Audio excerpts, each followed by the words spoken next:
I'm in Nakuru because I was invited to attend a very sad event.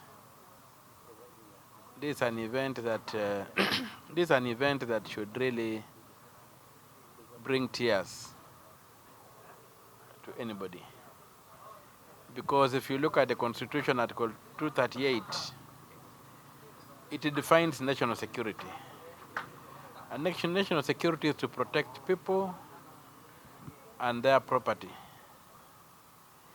And that national security, when somebody disappears, it's a complete failure of the it's a complete failure of the state, because it's supposed to secure, leave alone the right to life. Yeah, the right to life is there, the right to liberty is there, all those, the rights of arrested people are there. But when you talk of national security, when you go to Article 238, it defines what national security is. You secure the security of the person, their property from internal and external threats. So, if it's an unstate actor who is abducting people, then the Kenyan state has failed. If it is the state which is abducting people, then it has failed. And when you look at what they call the Westphalian state, you have territory, you have security, you have the people. So people cannot be treated like they are nothing. So the question is, if the Kenyan state is a viable project, then this kind of thing should not be happening.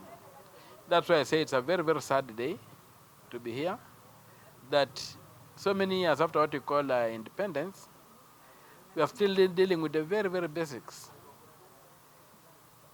that the colonial state visited on people. And even sometimes our state gets to be worse. At least the colonial state could keep records. When you look at the Mau history and whatever, the question of people disappearing, they were murdered, whatever, but then the records are there. Dedan Kimathi did not disappear, he was hanged, you see. So the courts have issued habeas corpus orders, none has been honored. And you remember what happened in Mombasa some time back? There's a case I prosecuted, the case of Hemedi. Hemedi was seen in a police vehicle last. He has never turned up to today. To a point whereby Justice Mreidhi gave a ruling in that case that if a person disappears without trace in police custody, he has to be assumed dead. Yeah, so it's a very sad day for us. It's a very sad day for this country that we have a flag, but under that flag it is nothing. It's nothing. You have seen countries going even to war to redeem one of their citizens. Kenya will not do that for you. Kenya is a project that does not belong to the people, and that's why these excesses are happening, and that's why we must fight to get this country back from the vultures or whoever is controlling it. But I'm here for a very, very sad day. It's like a funeral for the Republic of Kenya. To be able to gather, to discuss something about people disappearing, being abducted, it's a funeral for the Republic of Kenya. It should not happen.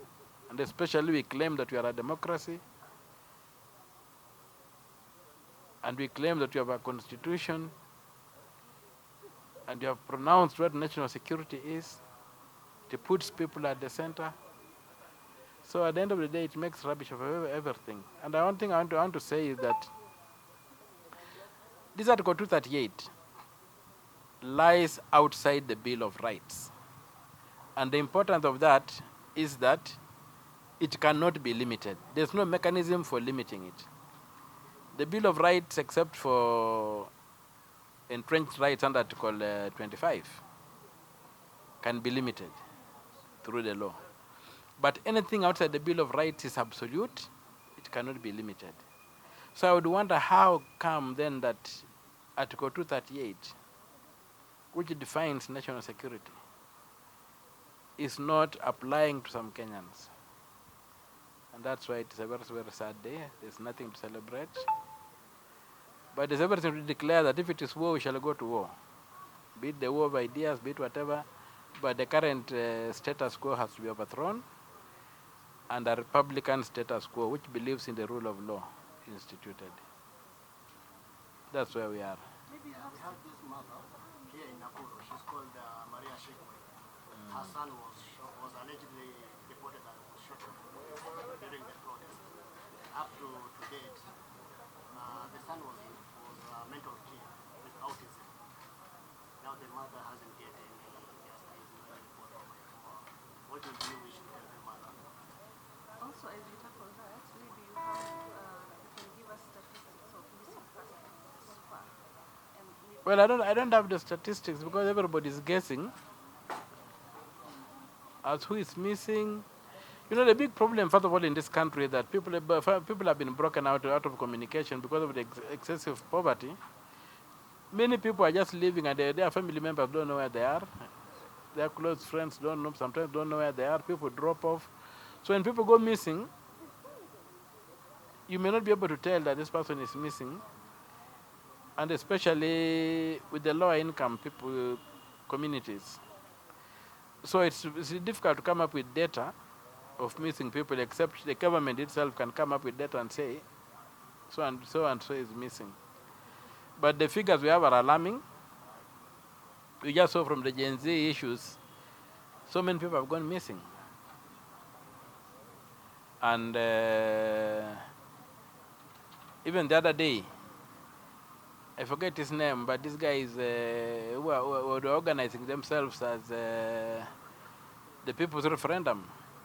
The chairman was snatched off a matatu heading to Dandora 3 days ago, and he has not been heard of. The matatu was stopped, and men got in, handcuffed him, and pulled him out of the vehicle, but he has not been heard of again. The guys have gone around all the police stations in Nairobi, there's no report.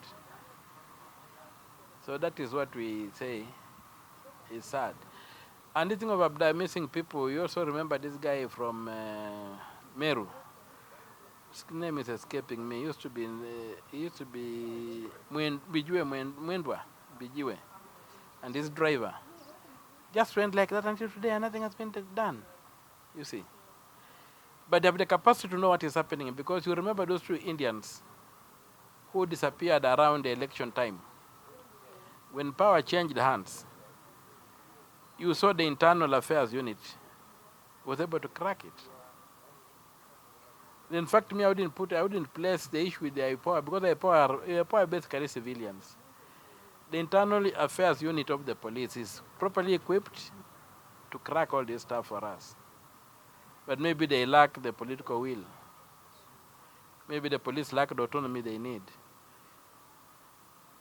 So you can see from the case of the Indians, where even the bodies have not been found but people have been prosecuted, you can see that we have the capacity within the security forces to unravel and to be able to trace every Kenyan. But we will not do that for political reasons. So I think we don't know the number of the disappeared. We just have a representative sample that you'll read. You'll see our brother here reading out. Yeah.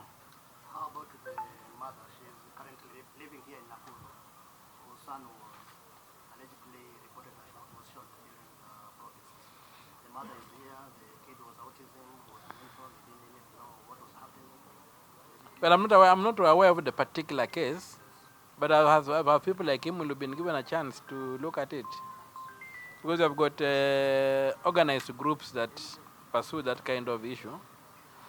But if she was to get in touch with me, I could, when the Senate resumes,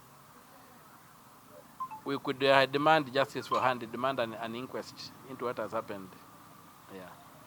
So maybe I'll give you my contacts, then you can reach out to her. Then when we prepare a petition and when the Senate opens, we get the Departmental Committee on Security to investigate that particular matter and see what happened in the particular matter. And what's your word today to the youth? I think I'll have to give a speech at some point. It will come out. Just a bit of it. What will you tell them? What will you wish to tell, inform them? No, they have to keep fighting. We are not out of the woods. And this is a war, not a battle. Yeah, it's a war, not a battle. And the ultimate prize is to get this country back. Yeah. So that it can be governed as a republic. Yeah.